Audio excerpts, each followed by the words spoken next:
الله صلى الله عليه وسلم في ثلاثة أثواب بيض سحولية من كرسف ليس فيها قميص ولا إمامة متفق عليه. بسم الله الرحمن الرحيم. الحمد لله رب العالمين. إياه نعبد وإياه نستعين ونصلي ونسلم على عبده ورسوله محمد وعلى آله وصحبه أجمعين. أما بعد. قال المصنف رحمه الله كتاب الجنائز. Berkata pengarang kitab Bulughul Maram, Kitabul Janaiz.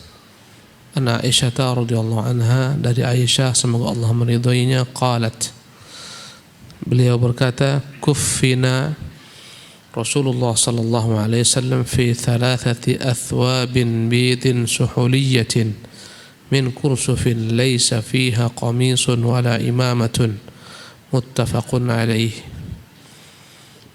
Berkata Ibunda Aisyah, dikafani Rasulullah sallallahu alaihi wasallam pada 3 kain kapan putih yang terbuat dari kapas yang berasal dari negeri Suhuliyah, di Yaman, Suhul. Tak ada dalam 3 kapan tersebut baju maupun penutup kepala atau serban. Muttafaqun alaih. Hadis yang mulia ini menunjukkan tentang keutamaan kapan yang berwarna putih, dan bukanlah wajib, tapi dia yang paling utama. Karena Nabi yang mulia SAW dipilihkan Allah untuknya kapan berwarna putih, dan dianjurkan mengkafani jenazah dengan 3 lapis kain kapan. Anjuran, mustahab. Yang wajibnya 1 kain. 3 mustahab, dan sebagian ulama mengatakan untuk perempuan 5 lapis kain untuk perempuan. Sebagian ulama 1 kain dalam bentuk izar, sarung. Yang kedua khimar, kerudung. Baru setelah itu qamis, baju. Baru 2 lapisan lagi adalah kain kafan. Tapi pada prinsipnya 3 lapis kain sebagaimana diperlakukan untuk laki-laki pun telah baik, bagus. Dan itu hanyalah ijtihad sebagian ulama, karena perempuan lebih banyak auratnya. Sekiranya dikafani dengan 3 kain kapan cukup. Dan pada laki-laki tak dibutuhkan selain daripada 3 lapis kain kapan cukup. Tak perlu baju, tak perlu pakai serban, tak perlu pakai jubah kemudian serban. Sebagaimana orang-orang Nasara, mereka tidak mengkafani jenazah mereka, tapi memakaikan untuknya baju dalam, baju luar, baju jas. Itu kaum Nasara. Kaum muslimin tidak. Jas harganya mahal, peti pun mahal, dan dalam Islam segalanya dipermudah. Dan yang paling bermanfaat bagi jenazah bukanlah petinya, bukanlah kain kapan yang mahal, bukanlah kuburannya, liangnya terbuat daripada emas. Yang paling bermanfaat bagi jenazah adalah amalannya, jika ada, dan doa orang-orang yang ditinggalkannya dari para kerabatnya, anaknya, sahabat-sahabatnya.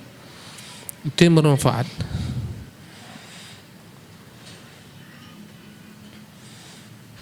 Dan kain kapan ini terbuat dari negeri namanya Suhul, daerah Yaman. Dibuat oleh orang-orang Ahlul Kitab, kaum Nasara. Menunjukkan dalam bab muamalat perkaranya luas. Kita boleh mengenakan pakaian yang dibuat oleh kaum Nasara, selama memang bukan merupakan pakaian kekhususan mereka.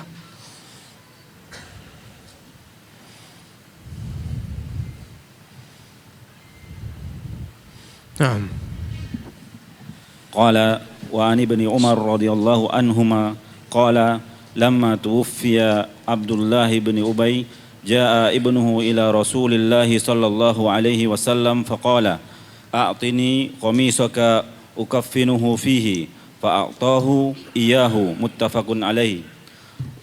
وعن ابن عباس رضي الله عنهما أن النبي صلى الله عليه وسلم قال البسوا من ثيابكم البياض البسوا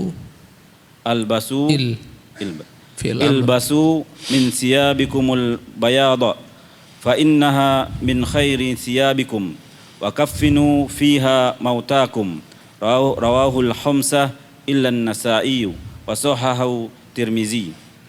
Wa an Ibnu Umar radhiyallahu anhuma, dari Abdullah bin Umar semoga Allah meridhai keduanya, qala, dia berkata, lamma tuwfiya Abdullah bin Ubay, tatkala wafat Abdullah bin Ubay, pemimpin orang-orang munafik di kota Madinah, ya, dari suku Khazraj, jaa ibnuhu ila Rasulillah, maka datanglah putranya menemui Rasulullah, dan putranya namanya sama dengan ayahnya, Abdullah juga.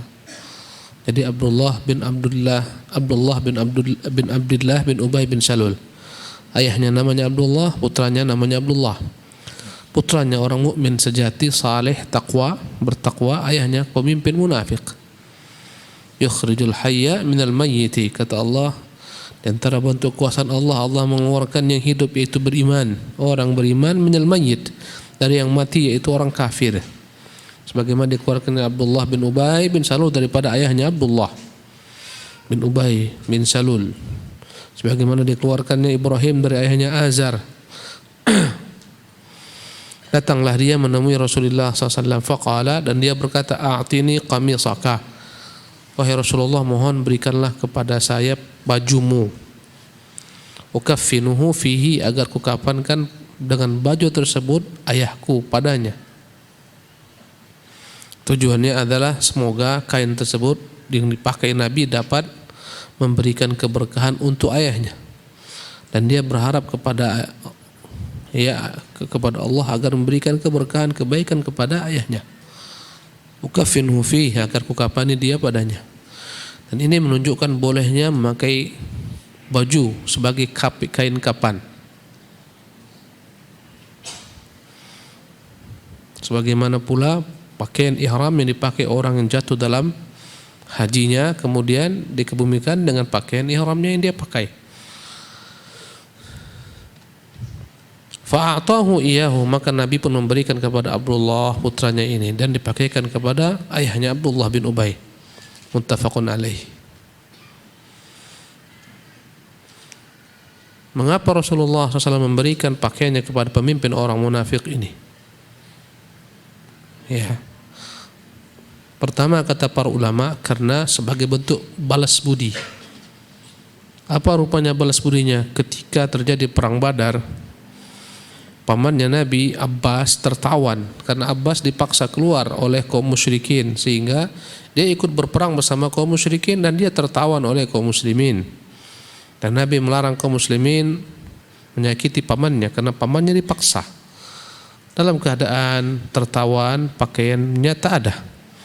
Maka Abdullah bin Ubay bin Salul ini ketika itu belum masuk Islam, memberikan kepada pamannya pakaian, kepada Abbas pakaian. Maka Nabi ingin memberikan kembali balasan atas kebaikan tersebut. Karena Nabi SAW tak pernah ingin orang berbuat kepadanya kebaikan kecuali dia balas dengan sepertinya atau bahkan lebih. Yang kedua, untuk memberikan rasa gembira kepada sang anak yang dia adalah seorang mukmin yang saleh, yang sejati. Bahkan Nabi pun turut menyolatkan Abdullah bin Ubay bin Salul sebelum datang larangan daripada Allah Subhanahu wa taala. Tatkala Nabi ingin menyolatkan Abdullah bin Ubay ini, datanglah Umar, ya Rasulullah, tusalli alaihi wa huwa munafiq. Ya Rasulullah, bagaimana kau salatkan dia padahal dia munafik? Ya. Kata Rasulullah, aku disuruh Allah untuk memilih antara menyolatkan atau tidak menyolatkan, antara menyolatkan ataupun tidak menyolatkan. Kata Allah SWT, sawa'un alaihim astaghfarta lahum am lam tastaghfir lahum lam yaghfirillahu lahum. Sama saja bagi engkau mintakan untuk mereka ampunan atau tidak kau mintakan untuk mereka ampunan, Allah tak mengampuni mereka. Allah suruh aku pilih. Padahal tidak Allah ampuni. Mengapa Nabi memintakan ampunan? Kata Nabi, disuruh pilih, kupilih untuk ini. Menunjukkan betapa mulianya akhlak Nabi yang mulia SAW terhadap orang yang paling jahat terhadap beliau, pada diri beliau, keluarga beliau. Siapa yang menyebarkan berita dusta bahwasanya istri Nabi Aisyah berselingkuh dengan Safwan, Abdullah bin Ubay bin Salul. Siapa yang membuat pasukan dalam perang Uhud dari 1000 orang menjadi 700 orang, kembali 300 ke Madinah, Abdullah bin Ubay bin Salul. Siapa yang memberikan berbagai macam syubhat pada peristiwa perang Ahzab? Siapa yang menghalangi orang agar tidak ikut perang Tabuk? Abdullah, kerjanya banyak merusak. Ya. Siapa yang mengatakan lain, ya, apabila kita sampai ke Madinah, la yukhrijanna al-azzu minhal adzal, kita akan usir itu orang pendatang-pendatang tuh. Kita orang tempatan, kita yang mulia. Perumpamaan kita dengan mereka bagaikan perumpamaan seseorang tuan memelihara anjingnya besar, tuannya dimangsa. Itulah katanya. Tapi Nabi maha pemaaf. Dan inilah karakter jiwa-jiwa besar kepada musuhnya. Kata Nabi sallallahu alaihi wasallam, bahkan dia katakan, in tastaghfir lahum 70 marratan la yaghfirullahu lahum. Sekiranya engkau mintakan ampunan untuk mereka 70 kali pun Allah tak akan ampuni. Kata Nabi, sekiranya aku tahu lebih daripada 70 kali Allah ampuni, aku mintakan untuknya ampunan. Subhanallah. Kalau 71 kali Allah ampuni, aku mintakan agar diampuni Allah. Dan ini perang yang dahsyat, luar biasa. Ya. Ingin kebaikan bagi musuh-musuhnya. Ya. Tak senang dia musuh-musuhnya dibenamkan dalam neraka. Allahu Akbar. Jiwanya para nabi. Kemudian turunlah ayat yang melarang Nabi SAW untuk menyolatkannya. Benarlah Umar. Dan Umar sahabat Nabi yang mulham, selalu mendapatkan ilham seiring dengan wahyu. Imam Suyuti menyebutkan dalam kitab Tarikhul Khulafa, dalam Manaqib Umar, keutamaan Umar, 23 tempat dalam Quran turun sesuai dengan apa yang dikatakan Umar. 23 tempat. Banyak. Kenapa Nabi menjadikan makam Ibrahim sebagai tempat sholat? Umar yang mendahuluinya. Ya Rasulullah, hal takhatta al-maqam musallan. Mengapa tak kau jadikan makam Ibrahim sebagai tempat sholat? Turunlah ayat, wattakhidhu min maqami Ibrahim musalla. Jadikanlah makam Ibrahim sebagai tempat sholat. Kata Nabi, ya Rasulullah, hal hajabta imra'atak. Ya Rasulullah, kenapa tak kau hijabi istrimu? Turunlah ayat. Banyak hal. Ya, dalam perang Badar Umar memilih semua mereka dipencung. Allah benarkan Umar. Aula kitabun minallahi sabaq lamassakum fima akhadtu fi adzabun azim. Karena bukan karena ketentuan takdir, kalian mengambil tebusan akan mendapatkan daripada Allah hukuman berupa azab yang pedih. Banyak. Ya. Dalam hal ini pun Umar mengatakan, ya Rasulullah, mengapa kau sholatkan? Dia orang munafik. Munafik ya Rasulullah. Kata Nabi, ya Umar, aku disuruh pilih. Sama saja bagimu engkau mintakan ampunan atau tak kau mintakan ampunan. Disuruh pilih. Nabi pilih mintakan ampunan. Masya Allah. Ya, ini jiwa-jiwa besar yang kita payah sampai ke sana. Tak senang ada orang masuk neraka. Kalau dapat dia masuk surga, masuk surga. Tapi tak guna karena tak ada iman. Maka turunlah ayat, Allah mengatakan, wala tusalli ala ahadin minhum mata abada wala taqum ala qabri. Jangan pernah engkau lagi mengerjakan solat, mendoakan orang yang mati di antara mereka selama-lamanya, dan jangan engkau berdiri mendoakannya di kuburnya.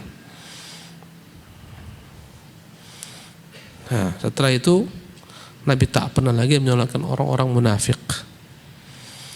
Adapun kaitannya dengan kitabul janaiz, bahwasanya boleh mengkafankan jenazah dengan pakaian, baju, karena Nabi berikan. Ya. Nah, di sini menunjukkan kepada kita agar senantiasa memberikan balasan setimpal kepada orang-orang yang berbuat kebaikan kepada kita, meski kafir sekalipun. Ya. La yashkurullaha man la yashkurin nas. Tak akan pernah pandai bersyukur kepada Allah orang yang tak pandai bersyukur kepada manusia. Banyak orang tuh tak tahu diuntung. Ditolong setelah itu dah lupa dia. Mengucapkan terima kasih jazakallahu khairan pun tak sanggup lisannya.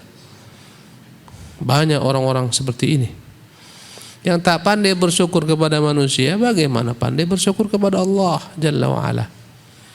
Orang yang pandai bersyukur kepada Allah, dia akan pandai bersyukur kepada manusia. Hal jazaa'ul ihsani illal ihsan. Bukankah balasan kebaikan adalah kebaikan serupa, meski kepada musuh-musuh.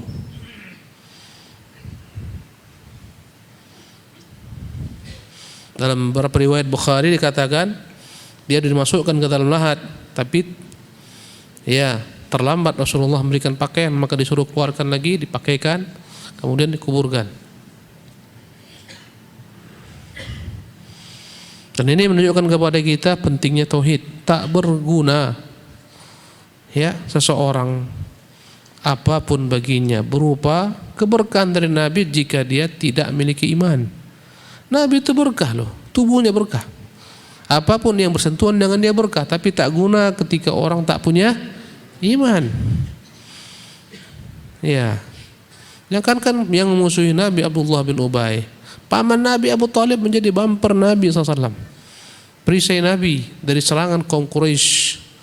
Tak bisa diselamatkan Nabi karena tak ada iman.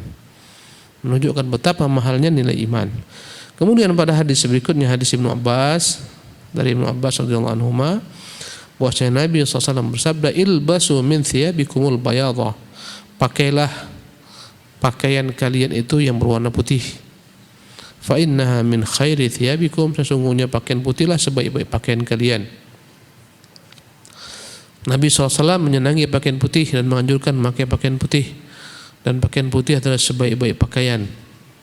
Kenapa? Karena dia rentan dengan kotoran. Ketika kotor sedikit tampak, dan orang harus segera membersihkannya. Kalau andai kata dia ya tidak ingin dicela manusia, disebut jorok, kotor, dia akan bersihkan. Tapi pakaian hitam, kotoran tak nampak. 3 hari pun tak mandi-mandi.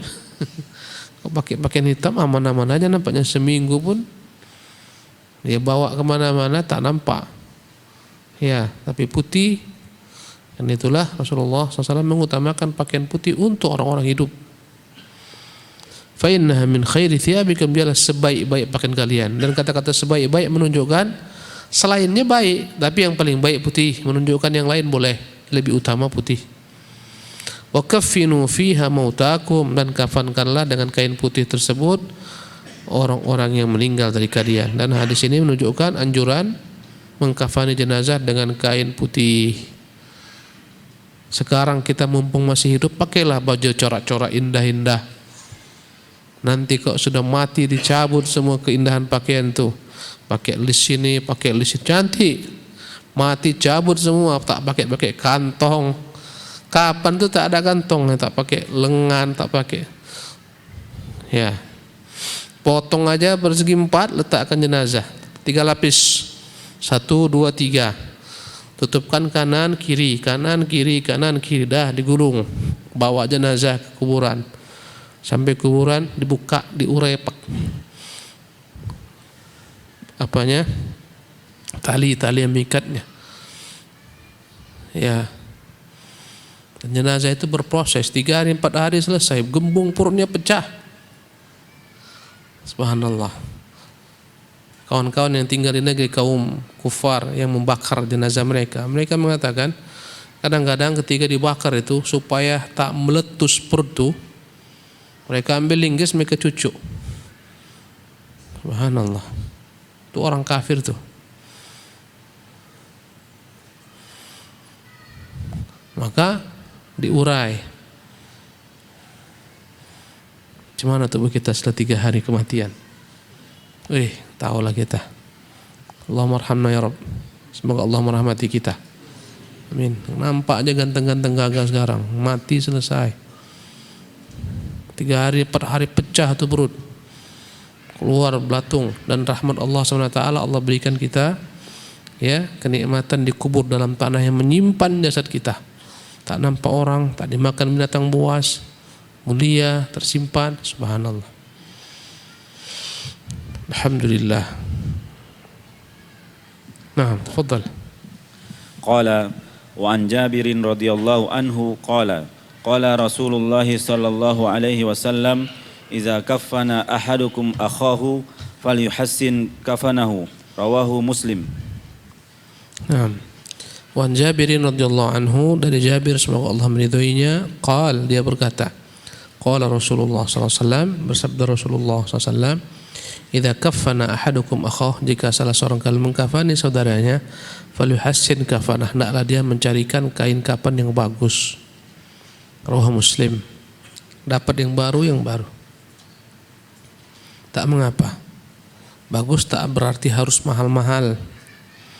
Nanti ada anjuran agar kita tidak mahal dalam perkara kapan, karena tak bermanfaat bagi jenazah. 3 hari 4 hari selesai, sebulan 2 bulan hancur kainnya. Untuk apa? Yang bermanfaat bagi jenazah itu adalah amalannya. Kuburan Nabi SAW, kuburan Abu Bakar, kuburan Umar, tak ada yang kita lihat heboh-heboh tuh. Subhanallah. Ya, kuburannya biasa, hanya naik 1 jengkal sebagaimana dalam hadis Aisyah. Letakkan sana batu nisan sebagaimana kuburan di Baqi, begitu kuburan Rasulullah SAW. Ada berita-berita hoak kuburan Nabi dibuat pakai kelambu, tak benar. Itu hoax semuanya itu. Tak perlu kuburan pakai kelambu karena tak ada nyamuk.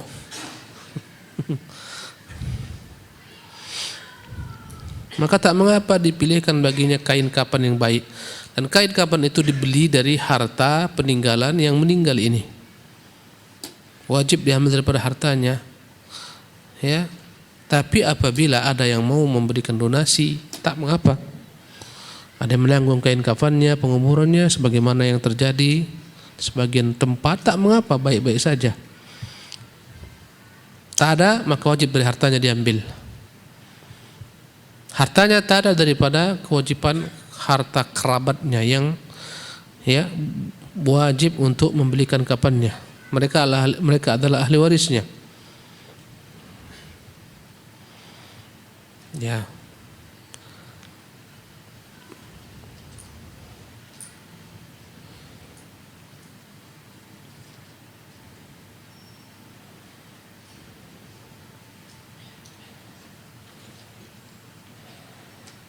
Jadi makna memperbagus kapan mulai daripada memilihkan kain yang bagus, kemudian mengikatnya ikatan yang bagus. Sebagaimana yang telah diajarkan Nabi Muhammad SAW dengan 3 lapis diletakkan padanya wangian. Naam, tafadhal. Qala wa an Jabirin radhiyallahu anhu qala kana an-nabiy sallallahu alaihi wasallam yajma'u baina ar-rajulaini min qatla Uhud fi thawbin wahidin thumma yaqulu ayyuhum aktsaru akhdan lil Qur'an fayuqaddimuhu fil lahd wa lam yughassalu wa lam yusalla alaihim rawahu al-Bukhari. Wa an Jabirin radhiyallahu anhu, dan dari Jabir semoga Allah meridhoinya, dia berkata, kana an-nabiy sallallahu alaihi wasallam yajma'u baina ar-rajulaini min qatla Uhud fi thawbin wahid. Adalah Nabi SAW menggabungkan antara 2 laki-laki daripada orang-orang terbunuh di perang Uhud dari kaum muslimin, fi thawbin wahidin, pada satu pakaian, lebih tepatnya pada 1 liang kuburan. Adapun pakaian tak perlu mereka dipakaikan kapan. Karena orang-orang yang meninggal syahid, pakaiannya itulah yang akan dikuburkan dengannya sekalian. Tak perlu pakai kain kapan lainnya, agar kelak menjadi saksi di hari kiamat. Dia meninggal dalam keadaan membela agama Allah Subhanahu wa taala, sebagaimana tersebut dalam banyak keterangan. Dibangkitkan dalam keadaan pakaiannya pakaian perang, berdarah, berlubang, wangi darahnya wangi kasturi. Dan hadis yang mulia ini menunjukkan kepada kita kuburan itu asalnya adalah untuk 1 orang 1 kuburan. Tak boleh digabungkan dua orang dalam satu kuburan, kecuali apabila memang keadaannya darurat, sebagaimana terjadi dengan Nabi dan para sahabat ketika mereka keletihan pada perang Uhud, tanahnya keras melubangi tiap orang sujud, maka Nabi menggabungkan dua-dua orang.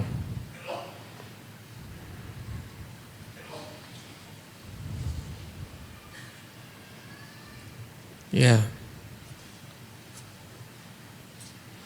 maka Nabi SAW menggabungkan dua-dua orang karena darurat. Maka apabila ada bencana payah menguburkan tiap-tiap orang, banyak yang meninggal, bencana pesawat dan semacamnya, tak mengapa dikuburkan dalam satu liang, dibuat lubang besar, digabungkan di sana, tak mengapa jika sifatnya darurat.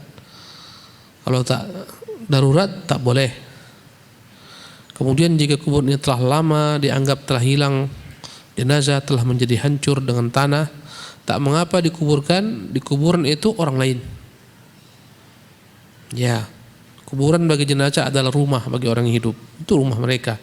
Sebagaimana orang hidup rumahnya tak boleh diganggu gugat, rumah orang mati pun tak boleh diganggu gugat, kecuali jika telah hancur lebur. Jasadnya tak ada lagi tulang belulang, boleh dikuburkan di sana jenazah lain, dan itu diketahui dengan kebiasaan.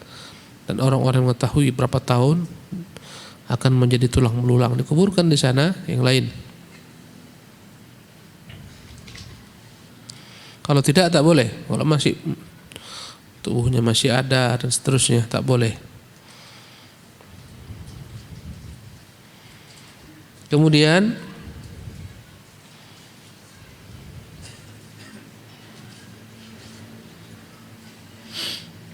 dalam hadis yang mulia ini, tsumma yaqulu, kemudian Nabi SAW bersabda, ayyuhum aktsaru akhdhan lil Qur'an, mana yang paling banyak hafalan Qur'annya, fayuqaddimuhu fil lahdi, maka Nabi mendahulukan dia dalam lahat. Ini menunjukkan keutamaan Quran. Orang yang menjaga Quran, pengamal Quran, diutamakan dan dimuliakan di dunia maupun di akhirat. Kata Rasulullah SAW, Inna Allah yarfa' bihadzal kitabi aqwaman, atau bihadzal Qur'ani aqwaman wa yadha'u bi akharin. Sesungguhnya Allah mengangkat derajat sebagian orang dengan Quran ini dan menghinakan sebagian lainnya dengan meninggalkan ajaran Quran. Maka dahulukanlah yang lebih banyak hafalan Qurannya. Maksudnya orang-orang dahulu yang paling banyak hafalannya, yang paling banyak ilmunya. Karena sahabat yang dahulu kala yang paling banyak hafal Qurannya, yang paling banyak ilmunya. Karena mereka memahami isi Quran, memahami kandungannya. Dahulukan dia, dan ini menunjukkan keutamaan ilmu. Sehingga dahulukan ketika dimasukkan ke dalam liang lahat. Walam yughassalu, dan mereka tak perlu dimandikan. Dikuburkan dengan pakaiannya agar menjadi saksi di hari kiamat. Walam yusalla alaihim, dan mereka tidak disolatkan. Rawahul Bukhari. Matinya mereka sebagai syahid cukup sebagai saksi bahwa mereka adalah orang-orang yang meninggikan kalimat Allah Subhanahu wa taala, sehingga mereka korbankan nyawa mereka untuk kalimat Allah. Tak perlu lagi didoakan, tak perlu lagi disolatkan.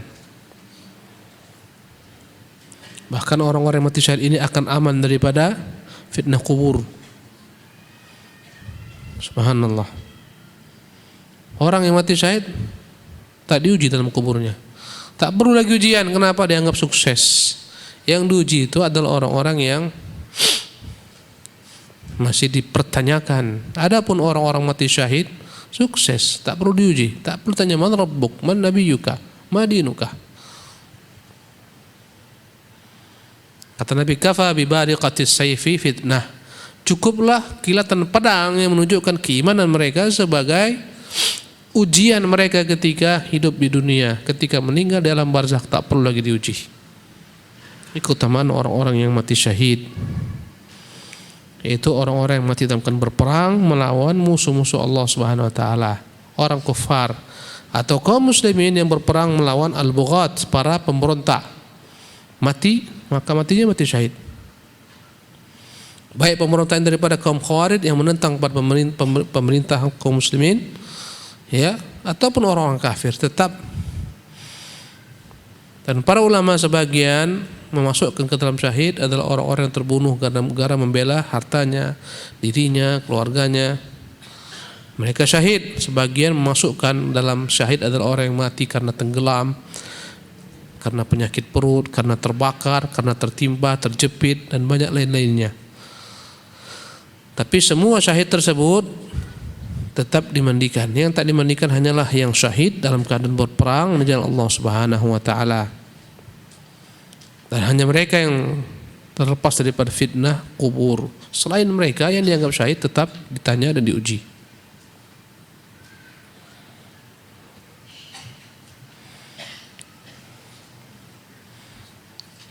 Ya, kita cukupkan sampai di sini. Saya lihat udah banyak pertanyaan menumpuk. Subhanallah. Mana saya ambil dulu nih? Yang dikit dulu lah. Allah musta'an.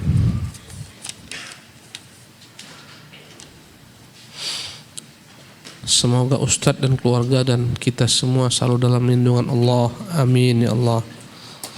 Melakukan transaksi pinjam uang menggunakan rekening yang berbeda. Misalnya si A minjam uang kepada si B 100.000. Di saat si B melakukan pengiriman uang, si B akan terkena biaya administrasi 5.000. Akhirnya uang si B berkurang 105.000. Bagaimana hukumnya jika si B menerima kembali uangnya 105.000 sementara dia hanya meminjamkan 100.000? Namun ada kesepakatan di awal kalau si A akan membayar biaya administrasinya. 5.000 itu tidak termasuk hutang, itu biaya administrasi transfer antar bank. Tak mengapa. Itu upah, nggak dianggap riba. Kita pinjam pakai rekening A, ya, ditransfer si A, si fulan pakai rekening A 100.000, kita kembalikan pakai rekening B, nggak sama satu bank, dikenakan administrasi 5.000, 5.500, itu administrasi tidak dianggap riba. Saya mempunyai teman yang sedang menjalani proses ta'aruf. Apa itu proses ta'aruf?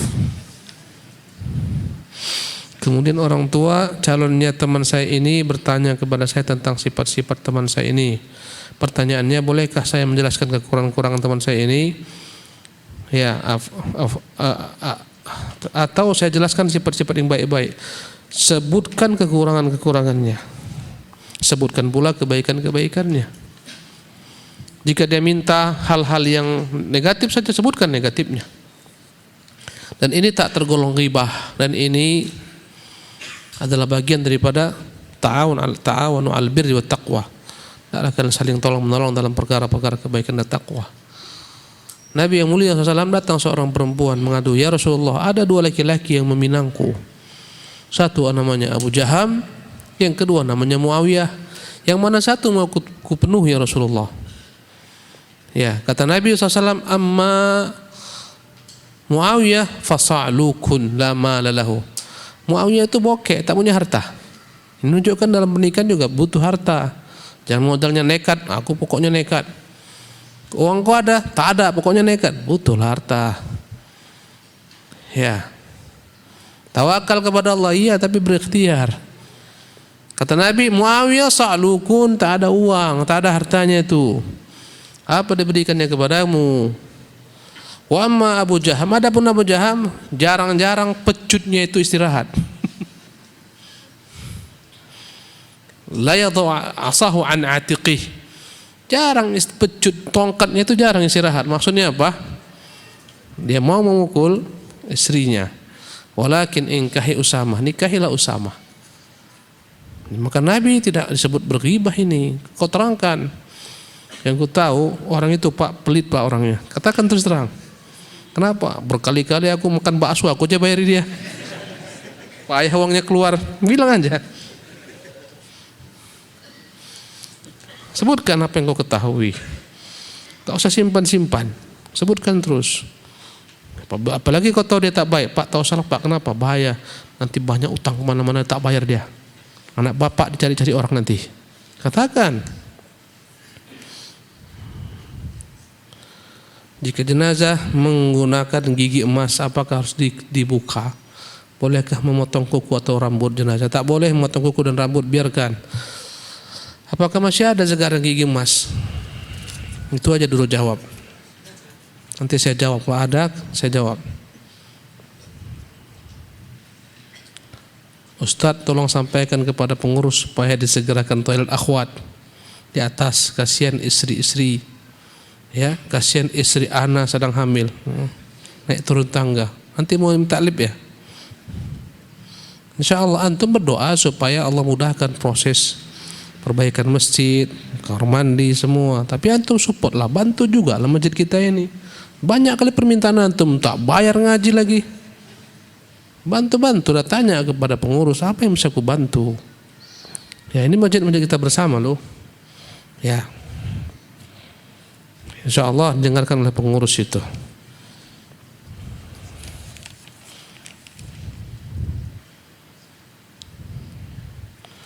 Semoga Allah selalu menjaga Ustadz, amin, dan keluarga, amin. Ustadz, bagaimana hukum dalam Islam berjualan makanan dengan sistem ambil sepuasnya dan bayar seikhlasnya?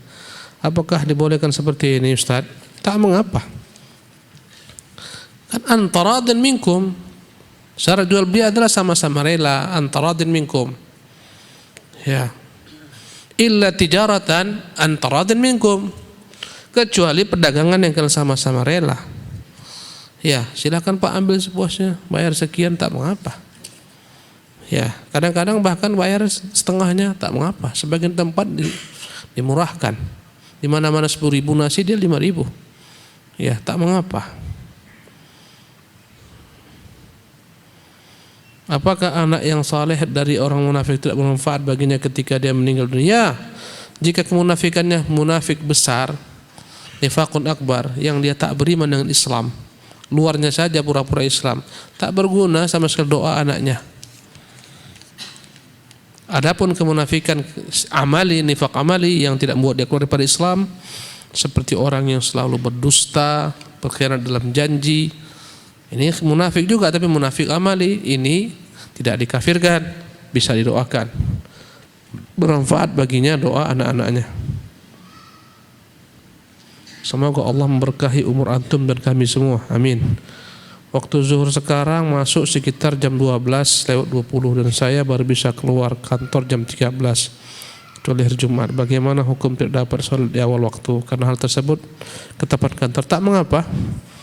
Jam 1 setelah datang masanya break, kerjakan sholat berjamaah dengan kawan-kawan, tak mengapa. Sampai sekarang di Madinah, Jamiah Islamiyah Madinah itu, seluruh kampus itu sholat jam 1. Kadang-kadang zuhur masuk jam 12, kadang setengah 1, tapi tetap kampus jam 1. Setiap kampus. Adapun masjid induk mengikuti waktu sholat, tak mengapa.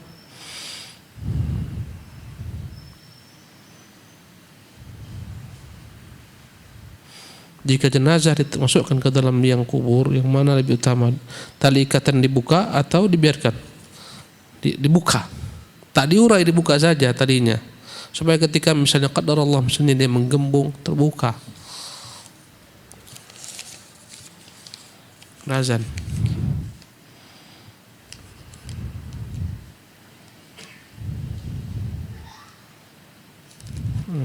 Tafsir surat Al-Baqarah 214. Tak sempat saya balas. Ini Ustaz, saya mau konsultasi setelah Isya, masalah keluarga. Saya sudah hampir putus asa. Datang aja antum, ketika jumpa anak panggil, temui. Tak bisa waktu Isya, setelah Isya, atau ketika di rumah via telepon.